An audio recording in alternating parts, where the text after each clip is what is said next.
name of Jesus. Hallelujah. Sisame ngenyawo bantu besifazane namhlanje uNkulunkulu ohloniphile wasenzela umusa kulonyaka ka2026 wasenzela umusa saphinda sakwazi ukuhlangana as Women's Forum yase Holy Tower International Church. Kulonyaka ngiyathanda welcome our special guest uSisphendi P okanye nathi namhlanje ezokhuluma nathi singabantu besifazane eMandeni. Singabona nje kuphela eMandeni siphinde sibe ngabakwaSithebe. Webazalwane ungathani wazi ngeSithebe. Mina uSithebe ngezwe ngaye ngisese high school ngisafunda. Kwakhona uSithebe.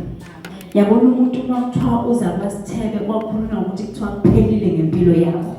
Because ayikho into echumayo kwaSithebe. Ngike ngakhuluma in one of our Sunday ngathi umhlabathi waseMandeni ufuna umunyathela kuwo Sisphendi P uprophetic. Ufuna umuntu ohlakaniphile umhlabathi waseMandeni ozothi umezo esuka endaweni asuka kuyesuka komanguzo esuka kuphi ezozifaka kumhlabathi waseMandeni ebese ba umuntu wesifazane ohlakaniphile. Ngoba umhlabathi waseMandeni awumamukeli umuntu ongakwazi ukuhlakanipha, ufuna umuntu ohlakaniphile. Sila namhlanje uSisphendi P uzothi abantu besifazane baseMandeni uNkulunkulu makasikhumbule kulomhlabathi waseMandeni. These days umhlabathi waseMandeni utrenda kabuhlungu. Akukuhle abantu besifazane balimele, umuntu wesifazane wethu senzile. Bese ngamthatha singabantu besifazane saseMandeni sibuzo loba buhlungu abuzwayo. Yebo uyatrenda ndawo zonke ukuthi eMandeni, kodwa sithi eMandeni bakhona abantu besifazane beWomen's Forum abakwazi ukuhlangana ngalezi khathi beze uNkulunkulu bezohlomsana bathi uNkulunkulu kumhlabathi esikuwo kelelela kumhlabathi esinyathela kuwo uthi unyawo lwakho amathi unyawo lakho layo nyathela khona leyo ndawo sidlile sizonyathela abantu besifazane enganyakaza lapho unyathele nalawukhona unyathele ukuthi sizonyathela singabantu besifazane umhlabathi waseMandeni umhlabathi wakwasithebe sizonyathela ngenyawo zethu sithi siyawusho umhlabathi. Yaqala sihlanganise izandla zethu sishayele uSisphendi P and welcome her azokhuluma inhliziyo kaNkulunkulu phezu kwempilo zethu.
of the church, abantu besifazane bonke, ama-guest wonke akhona, khuluma engakafiki, ngiyabingelela MC and the rest of the team and Asha, siyabingelela egameni likaJesu, amen. Sithandiwe bazalwane, umusa ongaka uJesu awubonise esiphambanweni, ethenga nje impilo yethu ngegazi lakhe. Ethenga nje ukuthi wena ube khona namhlanje, ube la kulesihlalo okusona. Ethenga ukuthi ube kulo mndeni okuwona, ube kule ndawo ohleli kuyona, wayekuhlelela, wahlela kabuhlungu ngegazi lakhe. Amen. Ukuze sizwe ngabantwana bakaNkulunkulu. Namhlanje sikwazi ukuma endaweni yakhe engcwele. Ngisingobani bazalwane, kodwa umusa kaNkulunkulu usithandile lomusa ongaka bazalwane. Elithi iBhayibheli wanele bonke. Kungakho-ke bazalwane sibekiwe la kule ndawo ukuthi sishumayele indaba zombuso, ngoba khona abanye umusa ekusafanele bafumane ungakafiki kubo. And awuzofika nje nge-miracle, uzofika ngathi sihambe umhlaba wonke.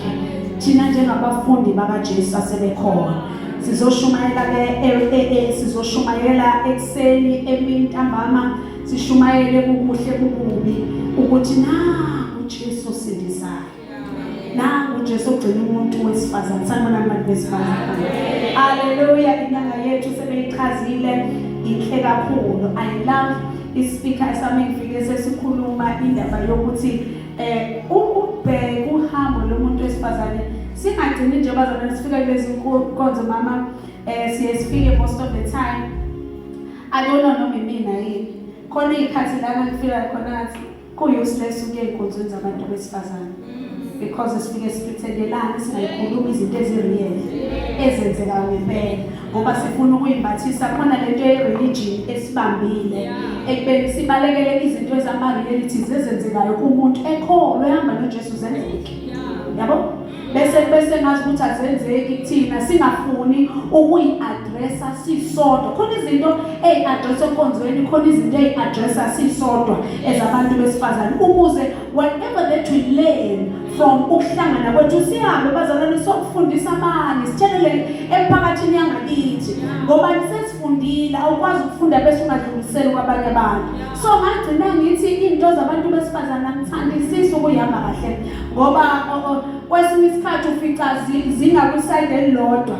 Most of the time azokwenziwa abantu abama-divorcee noma abantu abalinyazwa abayeni, bese kuthiwa wozani abantu besifazane, ifike la kuze oshadile kuzosingili, kodwa bese uthola ukuthi la sikhuluma njengabantu angathi sonke sahlukunyezwa amadoda noma sonke sadivorce.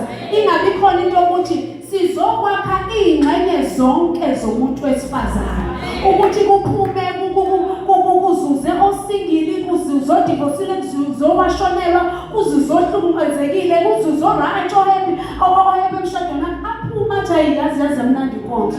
So manje sigcina isikhathi esiningi sifuna ukuzokhuluma i-pain kuphela, siphume umuntu nobe engenapain aphume nje ayingeke abantu besilisa kusho ukuthi asibayekeli. Yabona siphume sikhuluma kabi ngabantu besilisa, kukhona umuntu ola ekufanele ngabe usukumile wakhuluma uphila, athi bazalwane iyenzeka into yokuthi uhlale emshadweni wakho kube mnandi. Siphume sinethemba siba bonke indawo ukuthi yazi ngilimalile, kodwa hayi uma kusakhona umama usibalwane kusho ukuthi likhona ithemba, ukhona la umuntu uNkulunkulu ambekele yena. Right now these days into esengiyibukile ukuthi silimele sabantu besifazane, and most of the time we are dealing with i-pain yethu in different ways. Njoba naturally akekho umuntu othatha i-pain ngendlela efana neyomunye.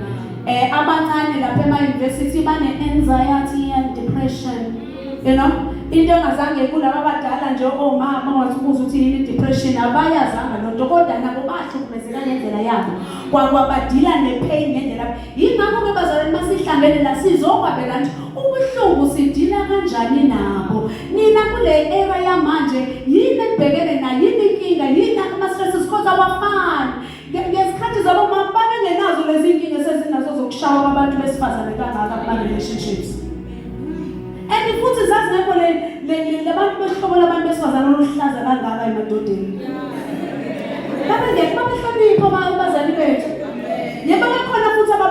yes into yokushaya ikade ikhona but ngisho ngiya ekutheni i-level yokulimala kwethu iya usuku nosuku iba worse sibe abantu likhona imandla kufanele ngabe kuyayifundisa lezi zinto ukuthi cha uyiphatha kanje nje uyintombazana usawedwa ungakalindi indoda uyiphatha kanje ukhamba komuntu wesifazane uhamba ngithandile bawa uthe uqala emuncaneni ukuthi ufunde abazali bethu basifundisa ukuthi ngiyadayiswa intombazane iyazimela intombazane iyazimela umuntu wesifazane uyazimela asilindi amadoda azafika empilweni yethu these days abantu TikTok na social networks gcwele abantu abakhuluthiwa leculo elifikele lithi amadoda abayintsha abodli yes abodli and the honest truth abodli but ukubona umzalwane lapha yana ofundiswe kanje la twa asiphende kubantu besilisa sesiyitholile ingane kubhlungu futhi kubhlungu we understand ukushiwa nomntwana it's not nice ukuthi uzomondla wedwa kodwa sinikeziwe ama strategies ukuthi uma ngabe sengingasenayo imali esele kungasekho ngenza njani how do I find imali yokuqala ngenza amagwini noma mhlawumbe isikhathi esiningi ukuthi sifuna ukwenza sesenze izinto ezinkulu mawami izinto ezinkulu ezizotrenda ngazo kuma social networks sifuna ukutrenda kodwa isimo sakho singasho ukuthi wena trenda ngalesimo lesi serious kakhulu isimo naso sibiza ukuthi wena ube serious uyofuna ngempela icapital yokuqala ukuze kushintshe impilo yakho because depending on men bayashaya bayasihlukumeza and kufanele because we are depending so much today sifuna ngisho ukuthi sesinabantwana ikhona indlela obungenza ngayo yokuthi uphilise umntwana wakho umkhulise ngeke azafe umntwana akafe umntwana ongedliwako uyise yini bazalwane siyihlukumeza kangaka kuma social network siyibukanise sodwa siyibukanise nezo sibhala siposta abantu besilisa from you know bazalwane ngathi ngibo ngithi from this thing abantu basebaningi abazobulawa amadoda ukuthi wangipostelana and it's not I'm not saying it's right bazalwane angivuni isenzo samadoda but ngithi uma bowazi umuntu wesifazane ukuthi umuntu wesifazane uyazimela ngisho eshadile ikhona indoda udipendi ekutheni isipho uzosithola endodeni nangu makadesha uthi ngiyaphakanisa njengonkosikazi endlini umuntu wesifazane uyazimela so from this gathering bazalwane masifunda lezi zinto kusho ukuthi kufanele siphume usizo yedwa nje just one mfowethu ngiyazi ukuthi umunye umuntu wakho akabodla abantwana bakho but there's no need to go bleed on social media esiyobabazalwana so namhlanje ngifuna ukuzokhuluma ngehealing bruised but I'm not broken you are not broken another thing is that sicabanga ukuthi sekuphelile ngempilo yethu ngoba abantu besilisa bengekho empilweni zethu noma empilweni zabantwana bethu mhlawumbe umuntu uzokuphinde iphele nayo ingane uyazi into ngiyaqolisa ukuthi ufila kanjani kodwa I hope ukuthi uNkulunkulu uzokwazi ukuthinta ngalento because it's not personal I'm just here as a sister njengoba uNkulunkulu ethi angikhulume kanje ukuthi ngizokhuluma ngehealing kubantu basemandleni uthe umama sihila sizokhuluma healing not only to us but also to umhlabathi esikuwo umhlabathi esikuwo uthi inkosi iphilisa nomhlabathi lo nezinto eziningi ezenzekile siyanqaba ku generation yethu ukuthi izoqhubeka kwenzeke lezi zinto sikhona siyabantu besifazane sizohlangana sikhuleke asophuma nje sikhuluma izinto ezingezosebenzela kodwa sophuma sigcwele amandla okuthandazo athi uNkulunkulu esinikeza healing each day but also we understand ukuthi how do we fight izimpi ezifikayo endleleni yethu amen bazalwane so bazalwane inhliziyo yami yagcwala mangibuka lokuthi bazabalimala abantu besifazane silimele ngendlela eziningi not even namadoda kuphela abanye balimele emphakathini abanye balimele kuma families wabo abanye balinyazwa omalume babo bekhula abanye balinyazwa omama babo kulimele kuzelimele ngisho mama sebebadala kulesi sigaba esisona uzubona ukuthi le generation yethu kumbi kangakanani ilimaza ngishiziyo limaza ngisho omama abadala bangazange bakhule bedlule kulesi simo kodwa bese kufike le generation sebela kuvuse ilonde endala sikamama babethule nazo bese ubone izikhupha ukuthi hayi makade unganjena kwenzeke kanti kade alimala asemedilwe nepain njengamanje ipain yakhe isiphumela kubantwana ekudaleni bakhe la kufanele ngabe useya-enjoya uyakujabulela ukuba ugogo noma uba umama kodwa ima kuvuka ipain and ipain umuntu okupain most of the time baba nenkani ngisho bethu bayakuzwa hayi ma gogo hayi kanje ukuthi kade alimala ugogo kungadilwanga ngento emlimazile because nabo banento zabo abantu ezabalimazi mama efika kule generation yethu ehlaza kanje kufika kuvuka ukuthi ayingeke phela kudlala ingane kanje mabona kanjalo sekonakele ekhaya mabonakele umuntu wesifazane ekhaya konakala injini imoto imile imoto ayikwazi ukuhamba so bazalwane ngizokhuluma kakhulu ngehealing sebona mithi I bruised but I'm not broken Isaiah 42 verse 3 uthi masufunda bazalwane bakhona uthi umhlanga ofecekileyo akayi kuwaphula umongo othunqayo kwahlulela ngeqiniso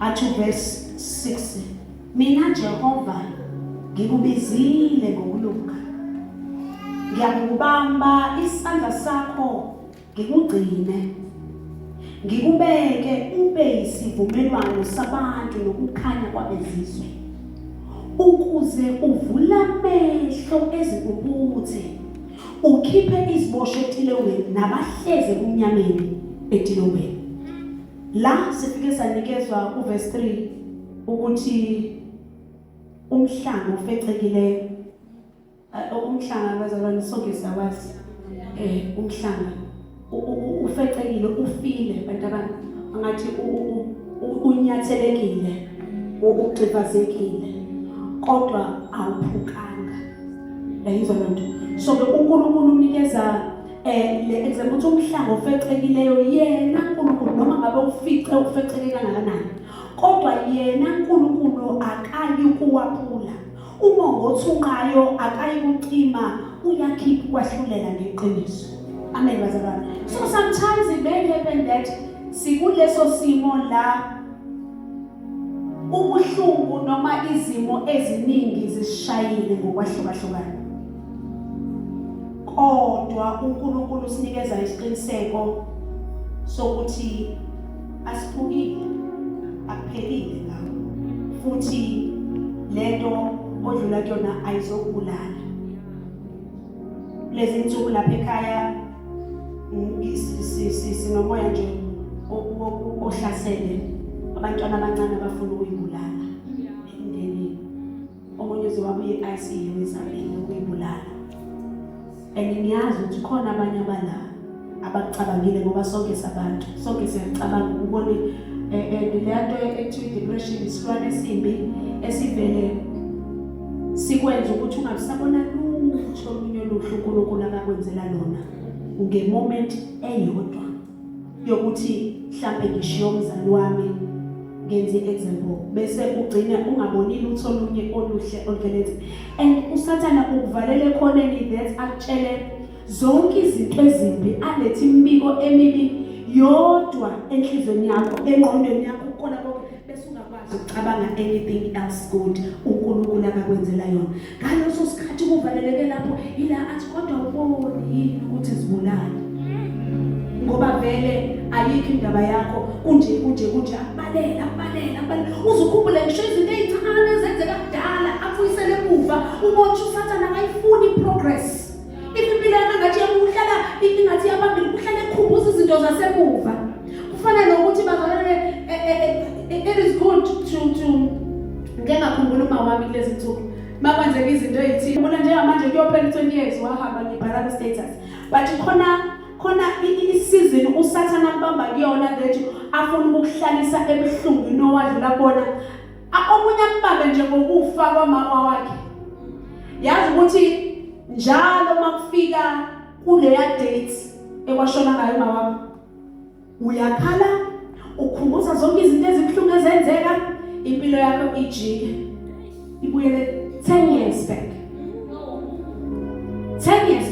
njalo uthi uyaqhubeka ufike kwi date ekwenzeka ngayo kwafuma wakho ukhumbuza ukhumbule zonke izinto ubone yonke into ingasebenzi going back because usathana akafuni ukuyibona iprogress. If ungazuthi khona la uyakhona ukhumbuza izinto ezimbi zodwa ezenzeka empilweni yakho ekungeke kukusize ngalutho ukuyikhumbula because it's not like you've got a solution nazo. Ayikho solution. The only solution is for you to press on and go forward. Ukuze ungadluli kwizinto abazali bakho whatever happened eyenzeka ibayiphi. Sibonakala shawa izinto ezodwa because the devil is always reminding us of lezi zinto ezenzeka nathi kuzubu hawu. Manje nawe futhi uyadakwa. Udakwa ngale ndlela ukuthi wena usuwelele ngakubani intombazane kodwa uma wakho wehlukumeza ephuza elalenda wena nawe ufuna ukudlula lapha hayi une depression. Ubona ukuthi usathane ufuna impilo yakho igidagide yenza ama circles iphinde into eyodwa. There's this one girl engayibona amazwi yakho noma akhola ngibona ku TikTok. Wathi yazi ukuthi ngiyaphuza. Namhlanje siyongcwaba umalume wami. Indlela umalume abephuza ngakhona ayilutho. Uthi the decision engayithatha ukuthi noma ngiphuza angifisi ukufiza ukufuna nomalume. Awukwazi ungafundi kubantu bakini abakhona or ku situations abangani bakho and other people uyababona ukuthi khona into abayenze wrong. Why do we follow? Why do we remember these things? And why usathana lokho isikhumbuza isibonisa zonke lezi zinto ezimbi ufuna ukuthi sihlale lapho bese ugcina ungayilanga. Ezinye izinto zidinga ukuthi sidile nje nazo bazalwane. Ngiyazi ukuthi abanye bethu abaningi may not be used entweni zo counseling nani. Ngizokutshela ngoba ngaye ngayenza so many times ngiphinda into yokuya wona ama medical aid kulula ukuya uyozenza lezi zinto lokuya dokotela athi buya ukhulume but I came to a point la engathi angazi ukuthi manje udokotela usekwenze konke sekusele la kimi. Then I take a decision yokuthi ngiyaphuma lokuhlupha. Angikwazi ukuhlala kuphela njalo njengoba ngisho ukuthi njalo makushaya isikhathi lesamakushaya ama dates athize kwakwenzeka lokhu kuhlungu empilweni yami. Kangihlala njalo ubuyele emuva ube depressed awusaya emsebenzini uNkulunkulu anikeze wona ukukhulelekile usubhizi uyodila ne depression. It is good but now kusekulimaza lo msebenzi okukhulekele kanzima ngoba usathane ukukhumbuza ipain. In no time bazokunikeza incwadi wena lapha nakuthiwa wena ugula njalo. Even if uthuthu khona enye position ekhona abakwazi ukukunika wena ngoba wena ugula njalo. Ukugula kwakho it is understandable because you want to go and take care of pain and deal with anxiety and everything. It is good mentally and stuff but usathane khona la bantu besifazane kufanele sifike bona sithi siyaqashula namhlanje. Ngiyaqashula le pain yokungodliwa ubaba wami. Ngiyaqashula le pain sathane noma ngabe sinontwana nami kodwa ngeke ngize ngivumele umntwana wami ukuthi adlule esimene ngadlula kusona. Wena ubaba wakho ukhona noma akekho ngizomfundisa indlela zeqiniso ukuze akhule ngomama ofanele wakusasa noma ubaba ofanele wakusasa. Angeke bazalwane singavumi. Ngifuna ukuthi namhlanje siphume bazalwane sicasukele usathane for izinto ezibuhlungu asidlulise kuzona bazalwane. Sahlala sayolinda Nkosi yami sahlala sakwenza konke sachitha imali zethu njalo sishawa into yodwa. uNkulunkulu sisize uNkulunkulu. Amaze awukhuliswa ngoba lapho deadbeats ama 2000 abashola kuthiwa khona ama deadbeats ipain yethu singabomama sinesibomama iyenza ukuthi sithululele ngisho abantwana bethu asikho isizukulwane manje esihlabukile ngobuhlungu esibona thina ngoba thina zahethwa obaba bethu bangasikhulisa saphuma sibhitha sathola abantu besilisa basitholisa abantwana bangabondla sathatha ipain sayifaka abantwaneni abantwana bakhula nenzondo towards men towards everything esiyiphikiye esiyona sifuna ukuthi siyenze njalo abantwana kuzomsiza ngani sithi ayibe njani le generation yakusasa kulungile lethu silimele bazalwane ngiyavuma sesilimele mhlawumbe thina ngeke kusalungana utsho otheni kodwa ake silungiselelane nabantwana bethu uma siphuma la sithi sokhuluma ukuthi abantwana bahlonipho yise bahlonipho nina sibona kufiwa kangakanje bolahlekile because asinabo baba asibahloniphi no mama asibahloniphi and lethi tshalo umama ekhaya noma itshalo ubaba ekhuluma kabi ngomama umntwana kunesibusiso esikhona somntwana owazisa uyise owazisa unina emondlile engamondlanga kuna blessing nje khona and that blessing silahlekelwe yona we are missing that and lithi insuku ziyandezwe asifi sibancane insuku ziyafinyezwa ngoba kunesibusiso uNkulunkulu asibekile engakhulumanga mbandela ngaso ayikho imbandela yokwazisa uyise yokwazisa unina ayikho kuthiwa nje yenza lokho kwasokabe ukuthi mawenza lokho nasi isibusiso ingakho abafundisi bebashumayeza enkonzweni ukuthi ngisho ukuthi umzali wakho uyaphuza ngisho umzali wakho unjani makufika ekhaya ethi mntana yenza lokho awusho ukuthi ngoba sengisindisiwe angikwenzi ukuthi ngoba nake ekhaya benza lezi zinto hayi mina sowuzobangcwele you are missing the blessing ebekwe uNkulunkulu yena ukhona yebo so kuningi bazalwane ukusilahlekelayo ngenxa yephela and abanye bethu they are doing these things not realizing ukuthi yazi sengilimaza mina manje uphela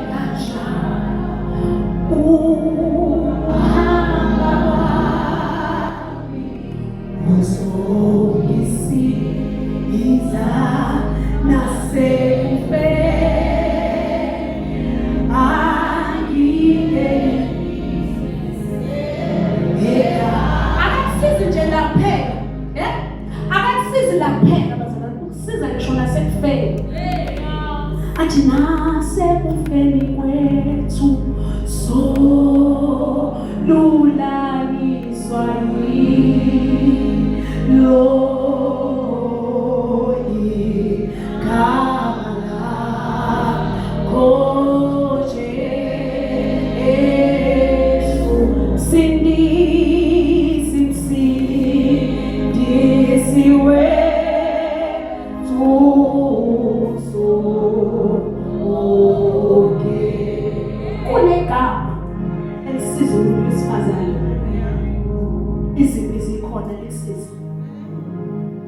ekhaya kade ukhuliso baba noma abazali abanye babashiye emgaqweni kodwa kunegama elisiza umuntu omusha ekhula aze afinyelele ebudaleni bakhe ihamba naye leli gama izinto kushiya ifeni nakhona kufanele sinikeze isithembiso ukuthi labo abayofinyelela kulesi sikhathi sokufa bethemba inkosi uJesu bayakunikeza ukuphila ayiphila nje kodwa kwaphakade ngoba zabe sitathazeliswa yini kangaka yini esenza sisabe ukuthi awunkosi sami mase ngenzele umzofa ufa kunani angithi thina sinamaqhawe bazalwane sinikeze unqoma sikhona ngapha sathwa zonqoba saso uNkulunkulu wethu asiqobela ngishithuna manje lokufa okubuhlungu bazalwane okuchithwa usathane enzela ukuthi sigcine sihlala khona njengoba ngishilo ukuthi sizongadluli emhlungwini wena ukufa noma yikuphi singadluli ngoba usathana akafuni sifinyelele lapha yawo so umuntu wesifazane namhlanje ngizothi sidlulile emhlungwini kodwa bazalwane benkosi asihlephukile noma sifukile we are not broken. There's something uNkulunkulu asazoyenza ngawe. There's something uNkulunkulu afuna ukuyenza ngawe emphakathini wangakini, in your own family, the family le angel. Uyayazi nawe family yakini njani le angel osho njalo eyami Nkosi yami family yona leyo. God wants to, and God has trusted you ukuthi ube yiphila of the family of the praying. Kuba wena ukhulekayo ukhulekela umndeni wakho, ukhulekele ngishuza kwezinye insuku ukuthi akuvumike namhlanje nami ngumuntu phela, kodwa kusho ukuthi uNkulunkulu ukuthumilele phakamise wena wedwa, awena wedwa ukuthi ube yithemba. The fact that umusa kaNkulunkulu ukufumene uNkulunkulu uthembe wena phakathi kwekhaya ukuthi you will pray until something happens, or you will pray until your brothers are saved, you will pray until your parents are saved.